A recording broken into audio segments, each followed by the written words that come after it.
Hello friends, मैं हेमंत शर्मा दिल्ली से बोल रहा हूँ।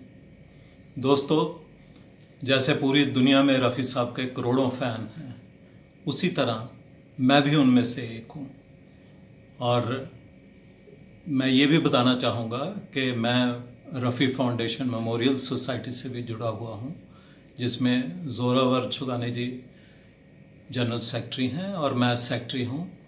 और हम हर साल जुलाई के महीने रफ़ी साहब को ट्रिब्यूट देने के लिए एक म्यूज़िकल इवेंट ऑर्गेनाइज करते हैं।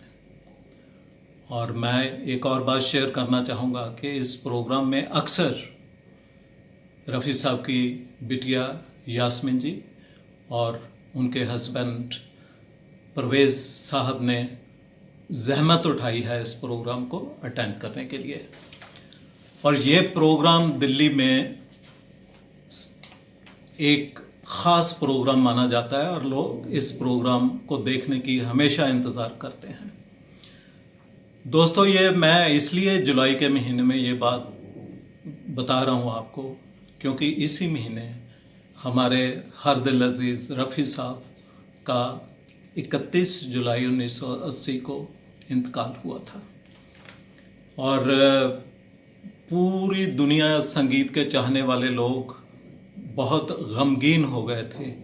इतनी बारिश हो रही थी उस दिन जैसे कि ऊपर वाला भी आंसू बहा रहा हो रफ़ी साहब के जाने से। तो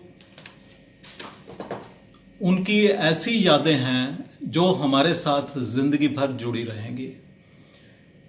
अल्लाह ने एक फरिश्ता धरती पे भेजा था 24 दिसंबर 1924 को, जिसने कोटला सुल्तान सिंह गांव में, जो कि अमृतसर है, वहाँ जन्म लिया।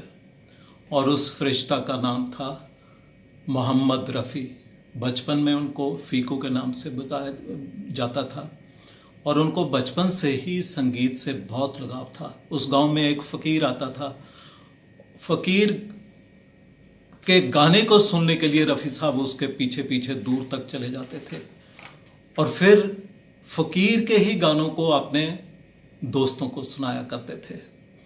तो ये ज़िंदगी का सफ़र उनका आगे बढ़ता गया। तो 1943 में उन्होंने अपना पहला गाना गुल बलोच फिल्म के लिए गाया, जो कि कुछ 2 लाइनें हैं मेरा ख्याल, सोनिए नी हीरिए नी तेरी याद ने आन सताया। लेकिन असली उनको जो ब्रेक मिली थी मुंबई में, वो नौशाद जी की एक फिल्म आई थी पहले आप, उसमें उन्होंने अपना पहला गाना गाया था, हिंदुस्तान के हम हैं हिंदुस्तान हमारा, हिंदू मुस्लिम दोनों की आंखों का तारा। ये जो संगीत का सफ़र है वो ऐसे आगे बढ़ता गया कि रफ़ी साहब करोड़ों के दिलों में अपना संगीत के माध्यम से अपना राज करने लगे। और जनवरी 1948 में जब गांधी जी का असैसिनेशन हुआ, तो हुसनलाल भगतराम, राजेंद्र कृष्ण जी और रफ़ी साहब, इन्होंने रातों रात एक गाना तैयार किया, सुनो सुनो ये दुनिया वालों, बापू की ये अमर कहानी। और ये जो गाना रहा वह पूरी हिंदुस्तान में बच्चों के मुंह पे ये आ गया। और इस गाने को जवाहरलाल नेहरू जी इतने इम्प्रेस हुए इस गाने को सुनकर कि उन्होंने रफ़ी साहब को दिल्ली अपने घर स्पेशल बुलाया इस गाने को सुनने के लिए। और इंडिपेंडेंस डे को 1948 में उनको सिल्वर मेडल से नवाजा गया।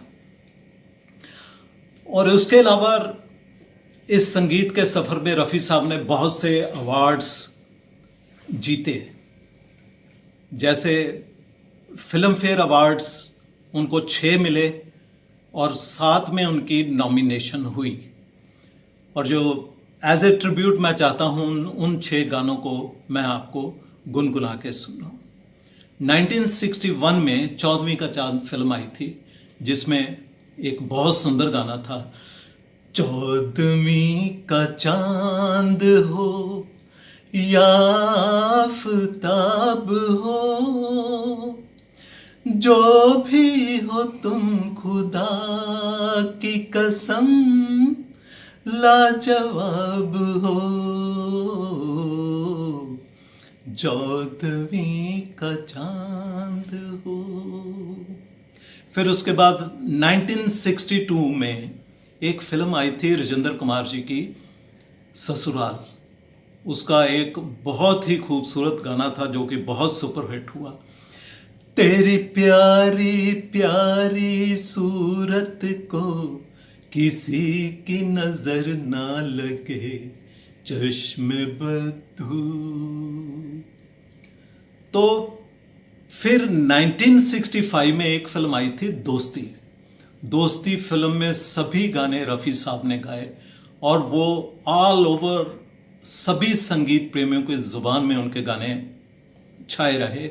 और उनमें से एक गाना था, चाहूंगा मैं तुझे सांझ सवेरे, फिर भी कभी अब नाम को तेरे आवाज मैं ना दूंगा, आवाज मैं ना दूंगा।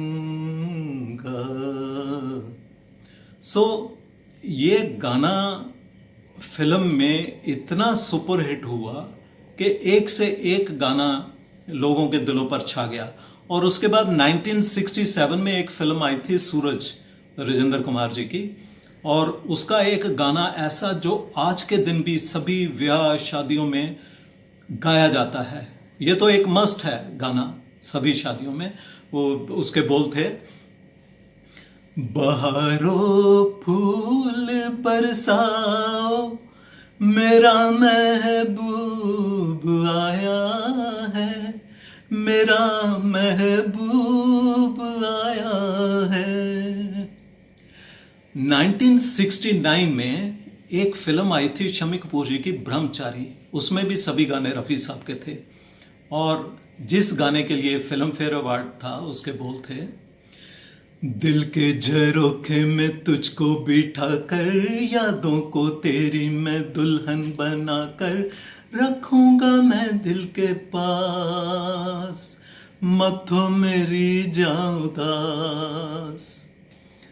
और एक और फिल्म 1978 में आई थी, हम किसी से कम नहीं, जिस गाने के लिए उनको फिल्म फेयर अवार्ड मिला। उसके बोल कुछ इस तरह से, क्या हुआ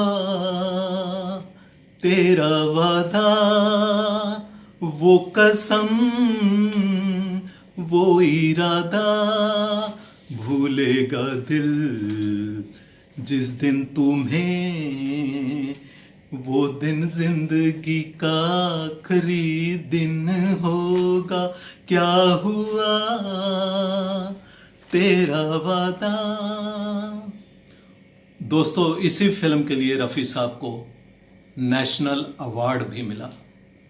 तो मेरे कहने का मतलब है कि रफ़ी साहब की गायकी इतनी यूनिक थी कि जितने भी फिल्म स्टार्स थे सभी पे उनकी आवाज़ सूट कर जाती थी। उनमें एक वर्सटैलिटी थी जो कि वो हर कलाकार के हिसाब से उसी मोल्ड में अपनी आवाज़ को ढाल के स्क्रीन पे ऐसे लगता था कि जैसे वही स्टार गा रहा है। चाहे वो फिल्म स्टार्स हों, दिलीप कुमार, धर्मेंद्र, राजेंद्र कुमार, कोई भी कलाकार जो टॉप क्लास के थे, उन सभी पे उनकी आवाज़ सूट करती थी। यहाँ तक कि कॉमेडियंस या महमूद हो या जॉनी वाकर हो, उन पे भी जितने गाने फिल्माए गए तो वो भी उसी अंदाज में गाए गए कि जैसे वो गाने उन्हीं के लिए ही बनाए गए हो। सो इस तरह ये संगीत का सफ़र जो अपनी एक पूरी बुलंदियों पे था, तो वो सदाबहार आवाज़ जो सभी के दिलों पर राज करती थी, वो हमेशा हमेशा के लिए बंद हो गई। वो जिसे हम बहुत ही दुर्भाग्य से उस दिन को याद करते हैं तो बहुत दुख आता। He died on 31 July at 10:35 PM heart attack की वजह से, जिससे कि पूरे का पूरा संगीत प्रेमी जो है वो गम में डूब गए। और उस दिन इतनी बारिश हो रही थी, हज़ारों की तादाद में उनके चाहने वाले उनके जनाजे में शामिल हुए, और इतनी बारिश हो रही थी उसके बावजूद हजूम था, बहुत दूर तक हजूम नज़र आता था। ऐसे लग रहा था कि जैसे भगवान भी रो रहा हो उनके लिए। और वो पाक महीना था रमज़ान का, और वो 19वां दिन था जब उन्होंने अपनी आखिरी सांस ली। तो उनके जाने के बाद बहुत से लोगों ने अपने अलग अलग अंदाज में उनको ट्रिब्यूट दिए। मैं तो कहूँगा अल्लामा इकबाल साहब ने जैसे कहा है कि हज़ारों साल नरगिस अपनी बेनूरी पे रोती है, बड़ी मुश्किल से होता है चमन में दीदावर पैदा। ये एक गोल्डन एरा का ख़ात्मा था, गोल्डन एरा जिसको हम मानते हैं, और उसका रफ़ी साहब के जाने के बाद जैसे ख़त्म ही हो गया हो। अनंत बख्शी साहब ने एक क्रोध में उन पे एक गाना लिखा था जो कि स्क्रीन पे अमिताभ बच्चन जी ने गाया था, न फनकार तुझसा तेरे बाद आया, मोहम्मद रफ़ी तू बहुत याद आया। तो ये गाना जब हम सुनते हैं तो हमारा मन भर आता है, रफ़ी साहब की याद आती है और उनकी हम कमी महसूस करते हैं। कैफ़ी आज़मी साहब ने अपना एक शायराना अंदाज में उनको ट्रिब्यूट दिया था कि रहने को सदा दहर में आता नहीं कोई, जैसे तू गया ऐसे भी जाता नहीं कोई। So Rafi sahab died at the age of 56 years, और ये बहुत ही कम उम्र होती है हमारे हिसाब से। उन्होंने अपनी ज़िंदगी में इतनी इमॉर्टल सॉन्ग्स दिए हैं कि उनकी यादें हमेशा हमारे साथ रहेंगी। नौशाद जी और रफ़ी साहब का तो रिश्ता बहुत ही गहरा था। शुरुआत भी नौशाद जी ने दी, और अपने सभी फिल्मों में उन्होंने हमेशा रफ़ी साहब से ही गाने गवाए। रफ़ी साहब के जाने के बाद नौशाद जी ने बहुत सोलफुल 4 लाइनें लिखी थी। गूंजती है तेरी आवाज़ अमीरों के महल में, झोंपड़ों के गरीबों में भी है तेरे साज, यूँ तो अपनी मौसीकी पर सबको फ़क्र होता है, मगर है मेरे साथी मौसीकी को भी है आज तुझ पर नाज। ये नौशाद साहब ने रफ़ी साहब के लिए ट्रिब्यूट दिया था, और उन्होंने कहा था कि रफ़ी साहब जो हैं वो इंडिया के न्यू तानसेन है। बहुत बड़ा उन्होंने ये उनको जो खिताब से नवाजा कि भारत के वो नए तानसेन थे। तो उनके जाने के बाद कुछ गाने रफ़ी साहब के ऐसे हैं जिनको गाते ही लगता है कि रफ़ी साहब ने अपने ऊपर ही गाए हो, जैसे दिल का सूना साज तराना ढूंढेगा, दिल का सूना साज तराना ढूंढेगा, तीर निगाहे नाज निशाना ढूंढेगा, अरे मुझको मेरे बाद जमाना ढूंढेगा, दिल का सूना सा तराना ढूंढेगा। रफ़ी के चाहने वाले आज भी उनको ढूंढते हैं, लेकिन वो इस संगीत के ज़रिए वो सभी के दिलों के अंदर हैं। और एक और रफ़ी साहब का गाना, तुम मुझे यूं भूला न पाओगे, तुम हाँ तुम मुझे यूं भूला न पाओगे, जब कभी भी सुनोगे गीत मेरे, संग संग तुम भी गुनगुनाओगे, हाँ तुम मुझे यूं। और जैसे हम सबको मालूम है कि रफ़ी साहब का आखिरी गाना जो रिकॉर्ड हुआ था वो फिल्म आसपास के लिए था। उसके 2 लाइनें, तेरे आने की आस है ए दोस्त, शाम फिर क्यों उदास है दोस्त। तो मैं ये कहना चाहूँगा कि ये जो फिल्म आसपास से जो चंद लाइनें थी, वो फिल्म जो प्रोड्यूसर थे, निर्माता थे जे ओम प्रकाश, उन्होंने ये फिल्म जो है उन्हीं के लिए ही डेडिकेटेड करी थी। उन्होंने फिल्म स्टार्ट होते ही आता है, I dedicated this film to Mohammad Rafi, a great friend, a great human being and a great singer. He sang the last song of his life for this film. His loving memory will live forever with this song. So दोस्तों, मैं और लगता है मैंने बहुत कुछ ज़्यादा time ले लिया आपका। रफ़ी साहब की इतनी नेक दिली की बातें हैं, इतनी उनका किस्से कहानियाँ हैं कि अगर सुनाने बैठें तो वो कभी भी ख़त्म नहीं हो पाएंगी। वो फिल्म इंडस्ट्री के बिगेस्ट प्लेबैक सिंगर माने गए और उनके जो सिंगिंग कैरियर में जो 36 ईयर थे वो गोल्डन एरा था हम लोगों के लिए, और हम उनके गीतों के द्वारा उनको ज़िंदगी भर अपने दिलों में संभाल के रखेंगे और उनको हमेशा इसी तरह याद करते रहेंगे।